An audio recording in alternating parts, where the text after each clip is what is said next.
Hello everyone, this is Manvendra Gehlot and you are watching my channel Manvendra's corner. तो प्यारे बच्चों, आप और हम पढ़ रहे हैं वसंत भाग 3 जो आपकी कक्षा 8 की हिंदी की पाठ्य पुस्तक है। इसका अध्याय जो 2 है वह है लाख की चूड़ियाँ। तो आज हम पढ़ने वाले हैं लाख की चूड़ियाँ कहानी। तो बच्चों, ये एक कहानी है। इस कहानी के जो रचनाकार हैं वह है कामता नाथ जी। कामता नाथ जी उत्तर प्रदेश के जाने माने साहित्यकार हैं। इनका मैं परिचय आपको संक्षिप्त में दे देता हूँ। इनका जन्म जो है 1935 में हुआ और इन्हें उत्तर प्रदेश हिंदी संस्थान की ओर से साहित्य भूषण पुरस्कार भी प्राप्त हो चुका है। और साथ ही साथ इनकी जो रचनाएं दिखाई देती है, इनकी जो रचनाओं में इनका जो विषय होता है वो मूल रूप से ये मानवीय संवेदनाओं को उजागर करने वाली रचनाएं इन्होंने लिखी है। इनकी रचनाओं में सामाजिक समस्याओं को इन्होंने उजागर करने का प्रयास किया है। तो प्यारे बच्चों, इनकी कुछ रचनाएं हैं, मैं आपको बता दूं। इनकी रचनाओं में छुट्टियां, तीसरी सांस, सब ठीक हो जाएगा, शिकस्त, रिश्ते नाते, ये इनकी कुछ फेमस कहानियां हैं। इसी क्रम में इनकी एक कहानी लाख की चूड़ियां जो है वो हम पढ़ने वाले हैं। तो प्यारे बच्चों, चूड़ियां क्या होती है ये तो आप जानते ही हैं। आपकी मम्मी, आपकी मौसी, आपकी ताई और आपकी सिस्टर्स घर में चूड़ियां पहनती है। ये चूड़ियां विभिन्न पदार्थों की बनी हुई होती है। कुछ चूड़ियां सोने की, चांदी की, प्लास्टिक की और लाख की बनी हुई भी दिखाई देती है। तो लाख की बनी हुई चूड़ियां जो हैं, हमारे पाठ का जो टाइटल है, इसके माध्यम से कवि ने एक सामाजिक समस्या को उजागर करने की कोशिश की है। तो अब लाख क्या है, सबसे पहले मैं ये बता दूं आपको। लाख एक प्रकार का पदार्थ है। जिस प्रकार रेशम के कीट से रेशम प्राप्त होता है, उसी प्रकार से लाख के कीट से हमें लाख प्राप्त होता है। तो जो लाख देने वाला जो कीड़ा है ना, ये कीड़ा लाख को स्रावित करता है और उनसे राख जो है हमें मिलती है। और इस लाख का उपयोग चूड़ियां बनाने में, खिलौने बनाने में, आभूषण बनाने में होता है। तो आप लाख से परिचित हो चुके हैं, लाख क्या होता है और लाख की चूड़ियां क्या होती हैं। यानी लाख से बनी हुई चूड़ियां लाख की चूड़ियां कहलाएगी। तो आइए सबसे पहले इस कहानी का जो मूल सार है मैं आपको बता दूं। लेखक ने इस कहानी के माध्यम से क्या बताने की कोशिश की है। तो प्यारे बच्चों, इस कहानी के माध्यम से लेखक ने लाख की चूड़ियां कहानी कामता प्रसाद जी के द्वारा रचित है। इस कहानी में लेखक ने शहरीकरण और औद्योगिक विकास से जो हस्तशिल्प और ग्रामोद्योग हैं, जो गांव के छोटे बड़े उद्योग हैं, जो हस्तकला से जुड़े उद्योग हैं, ये उद्योग शहरीकरण और औद्योगिक विकास के कारण जो है वो नष्ट हो गए, वो समाप्त होते जा रहे थे। इस समस्या की ओर, इस पीड़ा की ओर कहानीकार ने ध्यान आकर्षित करने की कोशिश इस कहानी के माध्यम से की है। तो प्यारे बच्चों, कहानी में लेखक ने मशीनों के द्वारा छिनते रोजगार को दर्शाया है और साथ ही साथ एक कुशल कारीगर के स्वाभिमान को भी बताने की कोशिश की है। तो इस कहानी का जो जो नायक है बदलू, ये चूड़ियां बनाता है। जैसा कि इस चित्र में आप देख रहे हैं, बदलू यहाँ पर लाख की चूड़ियों का निर्माण कर रहा है। ये कटोरे में लाख है और ये मुंगेरी है, गोल रॉड आकार में, रॉड के आकार की जो लकड़ी है गोलनुमा, इस पर यह गरम लाख को चढ़ाता है, उन्हें चूड़ी का आकार देता है, उन्हें बेलता है, उस तरीके से ये चूड़ी बनती है। तो इस प्रकार की लाख की चूड़ियां जो है वो बनती है, हम इस कहानी के माध्यम से पढ़ेंगे। तो प्यारे बच्चों, सारे गांव में, मैं इस चैप्टर को पढ़ रहा हूँ, सारे गांव में बदलू मुझे सबसे अच्छा आदमी लगता था। तो जो लेखक हैं, हमारे कहानीकार जो है, ये गांव जाया करते थे। अब गांव क्यों जाते थे? क्योंकि इनके गांव में जाने का जो रीजन है, इनके मामा जी वहां रहते थे। तो अपने मामा के पास ये गांव जाते थे। उसी गांव में ये बदलू जो है वो भी रहते थे। तो जब लेखक गांव जाते थे तो इन्हें अच्छा लगता था, इन्हें सबसे बढ़िया लगता था। क्यों लगता था? क्योंकि वहां गांव से उन्हें सुंदर सुंदर लाख की गोलियां जो है वो मिलती थी। अब ये सुंदर सुंदर लाख की गोलियां कौन देता था? ये बदलू जो है वो लेखक को सुंदर सुंदर लाख की गोलियां देते थे। तो अब मुझे अपने मामा के गांव जाने का सबसे बड़ा चाव यही था कि मैं वहां से जो लौटता था तो मेरे पास ढेर सारी गोलियां होती, रंग बिरंगी गोलियां, जो किसी भी बच्चे का मन मोह ले। तो जब लेखक वापस अपने घर लौटते, अपने मामा के घर से वापस अपने घर लौटते, तो लेखक के साथ खूब सारी रंग बिरंगी गोलियां जो है लेखक अपने साथ लेके आते थे। ये गोलियां इन्हें बदलू के माध्यम से मिलती थी। तो बदलू इन्हें रंग बिरंगी गोलियां देता। अब गोलियां मीन्स जो कंचे होते हैं ना बच्चों, कांच के कंचे आपने देखे होंगे, उसी प्रकार लाख की बनी रंग बिरंगी गोलियां जो बच्चे खेलते हैं। अब अलग अलग कलरफुल जो गोलियां लेखक को मिलती तो ये बड़ी प्यारी लगती और लेखक इनके साथ खेलता था। तो ये काफी हद तक जो है सभी का ध्यान अपनी ओर आकर्षित करने वाली गोलियां होती थी और बदलू के द्वारा इन्हें मिलती थी। तो लेखक को इस प्रकार जो है गांव का अनुभव जो है वो रहता था। जब भी वो अपने मामा के गांव जाते तो वहां से जब वापस लौटते तो उनके साथ बहुत सारी रंग बिरंगी गोलियां जो है वो साथ होती।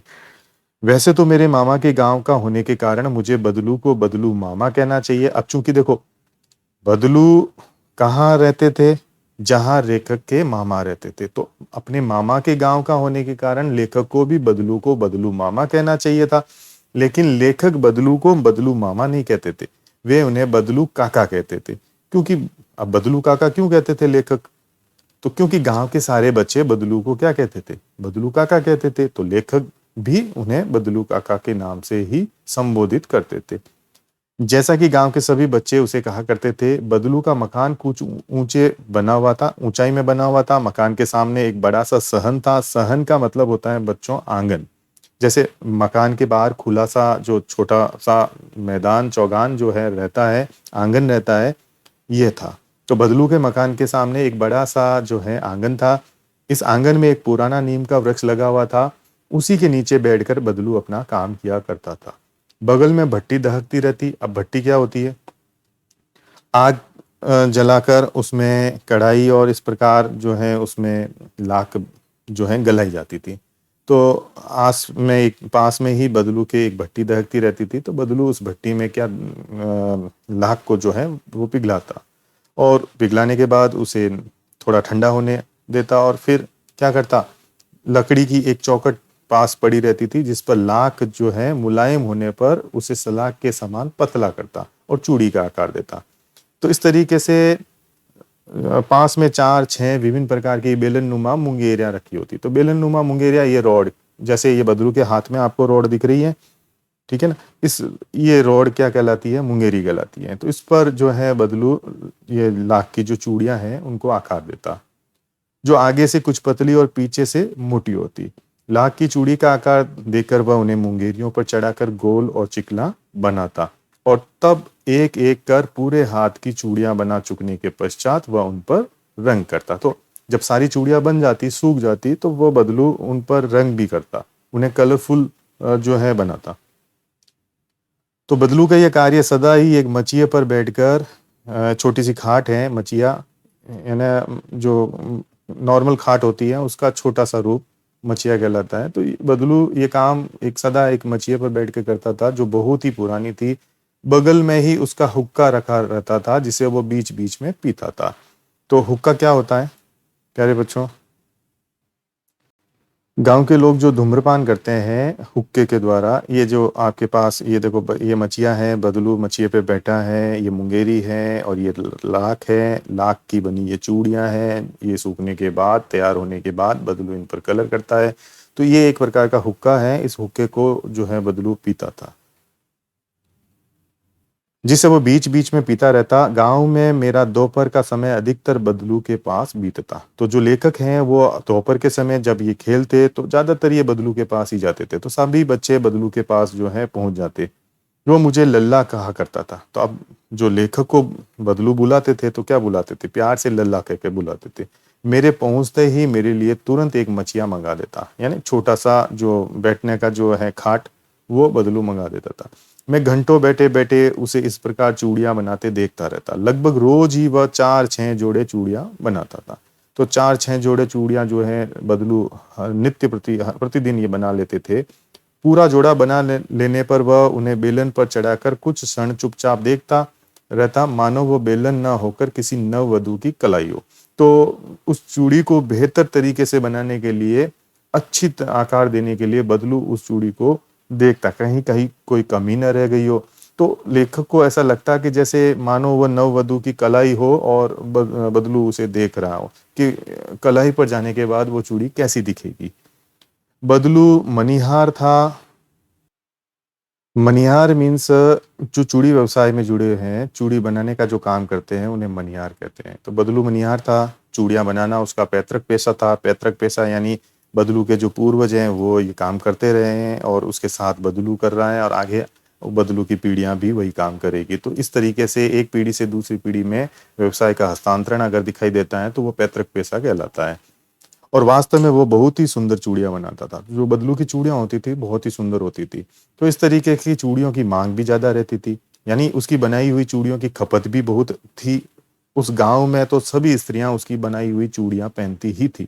आसपास के गांव के लोग भी उससे चूड़ियां ले जाते थे, परंतु वह कभी भी चूड़ियों को पैसों में बेचता न था। अब देखो बदलू की खासियत क्या थी, वो चूड़ियों को मुद्रा में नहीं बेचता था, यानी अपनी वस्तु को वो पैसों में न बेचता था।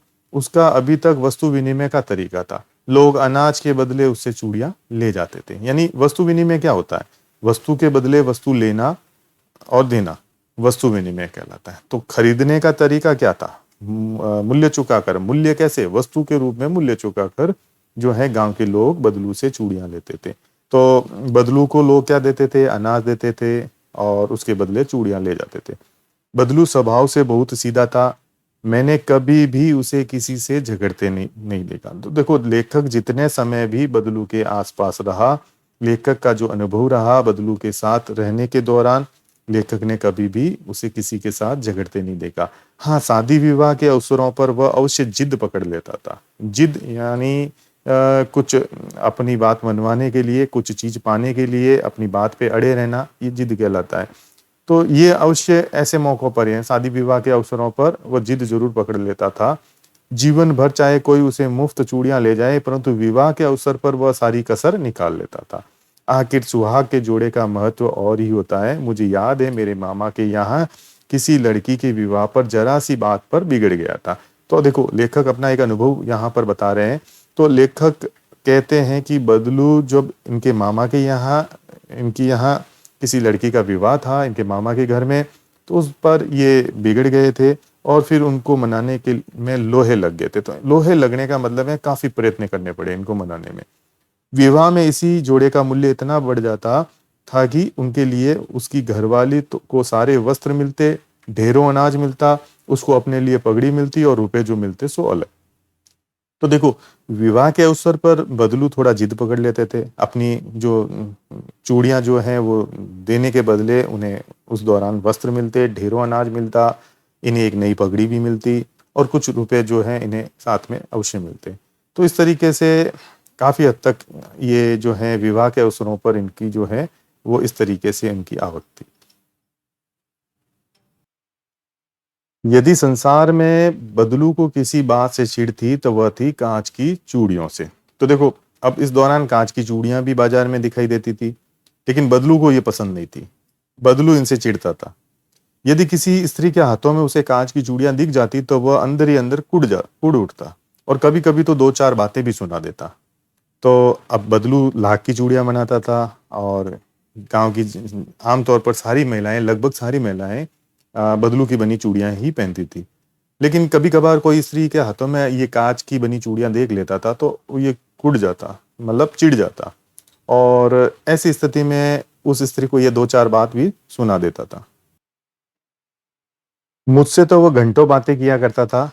कभी मेरी पढ़ाई के बारे में पूछता, कभी मेरे घर के बारे में और कभी यूं ही शहर के जीवन के बारे में।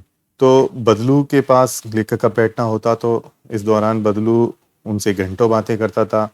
बदलू क्या पूछता, लेखक से उसकी पढ़ाई के बारे में पूछता, कभी उसके घर के बारे में पूछते और कभी शहरी जीवन के बारे में बात करते थे। तो मैं उससे कहता कि शहर में सब कांच की चूड़ियां पहनते हैं, तो वो उत्तर देता कि शहर की बात और है लल्ला, वहां तो सभी कुछ होता है। वहां की औरतें अपने मर्द का हाथ पकड़कर सड़कों पर घूमती भी है और फिर उनकी कलाइयां नाजुक होती है ना, लाख की चूड़ियां पहने तो मोच आ जाए। तो इस तरीके से हाजिर जवाबी इनकी रहती थी, यानी अपनी सफाई देते हुए ये कह देते थे। यानी ये लेखक है और ये बदलू है, इनसे बात कर रहा है यहाँ पे लेखक। तो इस दौरान जो इनकी बातें होती थी ना, तो ये बातें शहरी जीवन के बारे में, लेखक की पढ़ाई के बारे में, उनके घर के बारे में इस तरीके से होती थी। साथ ही साथ कांच की चूड़ियां पहनने के बारे में जब लेखक उनसे कहता कि शहर में आमतौर पर लोग औरतें कांच की चूड़ियां पहनती हैं, तो लेखक इसे टाल देता और कहता कि वहाँ का जीवन अलग है और उन महिलाओं की कलाइयाँ नाजुक होती है, लाख की चूड़ियां पहनेगी तो मोच आ जाएगी। एक तरीके से व्यंग्य कर देते थे ये। कभी कभी बदलू मेरी अच्छी खासी खातिर भी करता। जिन दिनों उसकी गाय के दूध होता वह सदा मेरे लिए मलाई बचा कर रखता, और आम की फसल में तो मैं रोज उसके यहाँ से 2-4 आम खा आता। परंतु इन सब बातों के अतिरिक्त जिस कारण वह मुझे अच्छा लगता था वह था कि लगभग रोज ही वह मेरे लिए 1-2 गोलियां बना देता था, है ना। अब लेखक को ये गोलियां जो है मिलती, गोलियां पसंद थी, रंग बिरंगी खेलने के जो लिए गोलियां जो बदलू लेखक के लिए बनाता, तो रोज 1-2 गोलियां जो है वो लेखक के लिए बदलू बना बना देता था। और साथ ही लेखक के घर जाता था तो वो लेखक को कुछ खाने पीने को भी मिल जाता। तो मैं बहुधा हर गर्मी की छुट्टी में अपने मामा के यहाँ चला जाता और 1-8 महीने वहां रहकर स्कूल खुलने के समय तक वापस आ जाता। ये एक हर वर्ष का एक रूटीन था लेखक का। हर बार की गर्मी की छुट्टियों में वो अपने मामा के यहाँ जाते थे।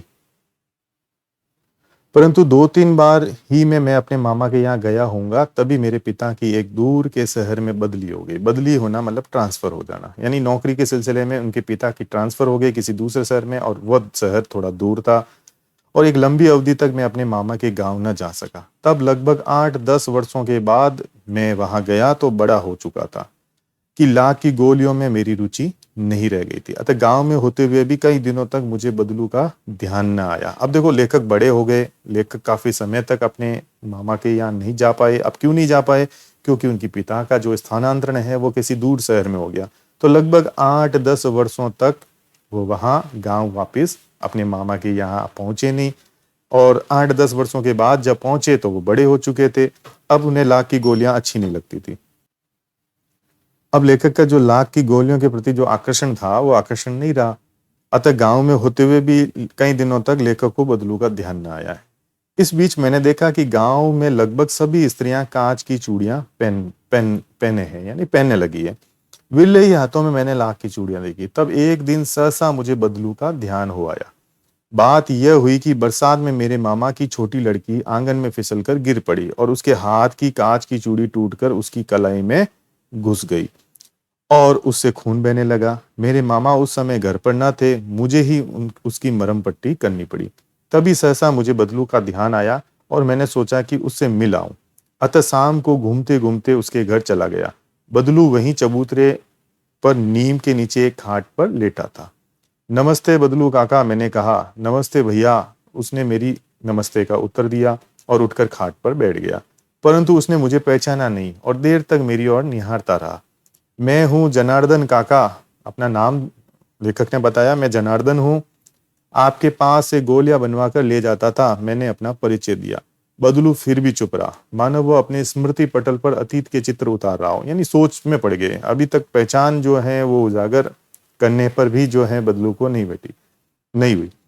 और तब एकदम बोल पड़ा, आओ आओ लल्ला बैठो, बहुत दिन बाद गांव आए हो। अचानक से फिर वो अपनी स्मृति पे जोर दिया और वो पहचान गए कि ये लल्ला है। हाँ, इधर आना नहीं हो सका काका, मैंने चारपाई पर बैठते हुए उत्तर दिया। कुछ देर फिर शांति रही। मैंने इधर उधर दृष्टि दौड़ाई, ना तो मुझे उसकी मचिया ही नजर आई ना ही भट्टी। अब लेखक ने आसपास देखा, बदलू के जो आंगन और बदलू जहाँ बैठे थे, पूर्व जब वो वहां जाते थे तो वहां भट्टी दिखाई देती, मचिया दिखाई देती, कुछ लाख की चूड़ियां बनाने का जो भी सामान जो होता था वो वहां पे दिखाई देता। वो लेखक को जब नहीं दिखा तो कुछ भी आसपास नजर नहीं आया। आजकल काम नहीं करते काका? लेखक ने ये बात पूछी। नहीं लल्ला, काम तो कई साल से बंद है। मेरी बनाई हुई चूड़ियां कोई पूछे तब तो, यानी बदलू की बनाई हुई चूड़ियां कोई नहीं पूछता था। कोई नहीं पूछने का मतलब क्या था? इसका मतलब अब उनकी चूड़ियों की कोई मांग ही नहीं करता, कोई उनकी चूड़ियां खरीदता ही नहीं। ऐसी दशा में फिर बदलू ने चूड़ियां बनाना बंद कर दिया। गांव गांव में कांच का प्रसार हो गया है, फैलाव हो गया है। हर जगह कांच की बनी चूड़ियां मिलती हैं और वो सस्ती भी है। वो कुछ देर चुप रहा, फिर बोला, मशीन युग है ना यह लल्ला, आजकल सब काम मशीन से होता है। खेत भी मशीन से जोते जाते हैं और फिर जो सुंदरता कांच की चूड़ियों में होती है लाख में कहाँ संभव। लेकिन कांच बड़ा खतरनाक होता है, बड़ा जल्दी टूट जाता है। मैंने कहा। लेखक ने उन्हें कहा, नाजुक तो फिर होता ही है लल्ला, कहते कहते उसे खांसी आ गई और वह देर तक खांसता रहा। मुझे लगा उसे दमा है। अवस्था के साथ साथ उसका शरीर ढल चुका था। उसके हाथ पर और माथे पर नसें उभर आई। तो उम्र के साथ जो शारीरिक बदलाव जो होते थे वो बदलू काका में दिखाई दे रहे थे। अब वो बूढ़े हो चुके थे। जाने कैसे उसने मेरी शंका भांप ली और बोला, दमा नहीं है मुझे, फसली खांसी है, मतलब मौसमी खांसी है, फसली खांसी मौसमी खांसी है, यही महीने 2 महीने से आ रही है, 10-15 दिन में ठीक हो जाएगी। मैं चुप रहा। मुझे लगा उसके अंदर कोई बड़ी व्यथा छिपी है। मैं देर तक सोचता रहा। इस मशीन युग ने कितने हाथ काट दिए, मशीन युग ने कितने हाथ काट दिए मीन्स। तो देखो, पहले जो चीजें हाथों से बनती थी कितने लोगों को रोजगार देती थी, बहुत सारे लोगों को इससे रोजगार मिलता था। अब क्या है, अब वही वस्तुएं अब मशीनों से बनने लगी। अब मशीनों से बनी हुई वस्तुएं सस्ती पड़ती और दूसरी बात, उन पर ज्यादा लोगों का जो है काम भी नहीं रहता। तो ऐसी दशा में कई लोगों का जो है रोजगार मशीनी युग ने छीन लिया। तो कुछ देर फिर शांति रही, मुझे अच्छी नहीं लगी। आम की फसल अब कैसी है काका, मैंने कुछ देर पश्चात, जो लेखक ने फिर ये सवाल पूछा, तो कुछ देर पश्चात मैंने इस बात का विषय बदलते हुए पूछा। अच्छी है लल्ला, बहुत अच्छी है, मैंने लहक कर उत्तर दिया और अंदर अपनी बेटी को आवाज दी। यानी बदलू काका ने बड़े उत्साहित होकर उत्तर दिया था, लहक कर उत्तर देना मतलब उत्साहित होते हुए उत्तर दिया। और फिर अपने बेटी को उन्होंने आवाज दी, अरे रज्जो, लल्ला के लिए आम तो ले आ। फिर मेरी ओर मुखातिब होकर बोला, माफ करना लल्ला, तुम्हें आम खिलाना भूल गया था। नहीं नहीं काका, आम तो इस साल बहुत खाए हैं, वाह वाह, बिना आम खिलाए कैसे जाने दूंगा तुमको। तो देखो, ये आमतौर पर जो लेखक हैं और जो बदलू काका हैं उनके बीच ये बातचीत जो है वो कहानीकार ने यहाँ बताने की कोशिश की है। तो मशीनी युग के कारण जिस तरीके से बेकार हो गए थे, बदलू काका बेकार बैठे थे, मशीनीकरण के कारण उनके जो बनाई हुई वस्तु लाख की चूड़ियाँ थी उसकी मांग कम हो गई थी और साथ ही साथ वो थोड़े बुजुर्ग और बूढ़े भी हो गए थे। तो ऐसी दशा में जब लेखक उनसे मिले और उनकी ये दशा देखी तो आमतौर पर अब उस दशा से रिलेटिव उन्होंने बात की। जब उन्हें लगा कि काफ़ी गंभीर मसला है तो ऐसे में बात चेंज करते हुए लेखक ने आम के बारे में पूछा कि आम की फसल कैसी है। तो अचानक से जो है उन्हें याद आया और ये अपनी बेटी को उन्होंने आवाज़ दी कि लल्ला के लिए आम लेके आओ। तो इस तरीके की जो बातचीत जो है लेखक के साथ जो है वो दिखती है बदलू काका और लेखक के बीच। मैं चुप हो गया। मुझे वे दिन याद हो आए जब वह मेरे लिए मलाई बचा कर रखता था। गाय तो अच्छी है ना काका, मैंने पूछा। गाय कहाँ है लल्ला, 2 साल हुए बेच दी, कहाँ से खिलाता। यानी गाय को पालने के लिए भी चारा चाहिए और भी उसको कुछ जो है बिलौना वगैरह देना होता है। तो ऐसे में बदलू की इतनी इनकम नहीं थी कि वो गाय को जो है पाल सके। इतने में रज्जो, उसकी बेटी, अंदर से एक डलिया में ढेर से आम ले आई। डलिया एक टोकरी में छोटी सी। यह तो बहुत है काका, इतने कहाँ खा पाऊंगा, मैंने कहा। वाह वाह, वह हंस पड़ा। शहरी ठहरे ना, मैं तुम्हारी उम्र का था तो इसके चौगुने आम एक बकत में खा जाता था। एक बकत यानी एक समय में खा जाता था। आप लोगों की बात और है, मैंने उत्तर दिया। अच्छा बेटी, लल्ला को 4-5 आम छांट कर दो, सिंदूरी वाले देना। देखो लल्ला कैसे हैं, इसी साल यह पेड़ तैयार हुआ है। तो सिंदूरी जो कलर वाले जो आम थे उसको जो है लेखक को देने की जो है बात कही। ये एक नया पेड़ से प्राप्त आम थे जो इसी साल जो है ये आम लगे थे बदलू के यहाँ। रज्जो ने 4-5 आम अंजुली में लेकर मेरी ओर बढ़ा दिए। आम लेने के लिए मैंने हाथ बढ़ाया तो मेरी निगाह एक क्षण के लिए उसके हाथों पर ठिठक गई। गोरी गोरी कलाइयों पर लाख की चूड़ियां बहुत ही फब रही थी। बदलू ने मेरी दृष्टि देख ली और बोल पड़ा, यही आखिरी जोड़ा बनाया था जमींदार साहब की बेटी के विवाह पर। 10 आने पैसे मुझको दे रहे थे, मैंने जोड़ा नहीं दिया। कहा शहर से ले आओ। मैंने आम ले लिए और खाकर थोड़ी देर पश्चात चला आया। मुझे प्रसन्नता हुई कि बदलू ने हार कर भी हार नहीं मानी थी। उसका व्यक्तित्व कांच की चूड़ियों जैसा न था कि आसानी से टूट जाए। तो कामतानाथ जी की जो ये कहानी है बच्चों, ये एक वर्तमान समस्या की ओर जो है कहानीकार ने ध्यान आकर्षित करने की कोशिश की है कि किस तरीके से मशीनों के आने से जो है ग्रामीण क्षेत्र के भी कई जो व्यक्ति ऐसे हैं जो आमतौर पर अपने जो हस्तकला पर निर्भर थे, उनकी आजीविका मुख्य रूप से हस्तकला और हाथ से निर्मित चीज़ों को बनाकर जो उनकी चलती थी। तो बदलू जैसे ऐसे कई कारीगर जो हैं वो बेकार हो गए, उनका रोजगार जो है वो चला गया। तो इस कहानी के माध्यम से कहानीकार ने मशीनीकरण के जो दुष्प्रभाव हैं उसको बताने की कोशिश की है। तो आज के वीडियो में बच्चों इतना ही। अगले वीडियो में हम एक नए चैप्टर के साथ पुनः मिलेंगे। और जाने से पहले मैं आपको फिर से बता दूं, अगर वीडियो आपको अच्छा लगे तो इस वीडियो को लाइक करें और उसके साथ ही चैनल को सब्सक्राइब करें।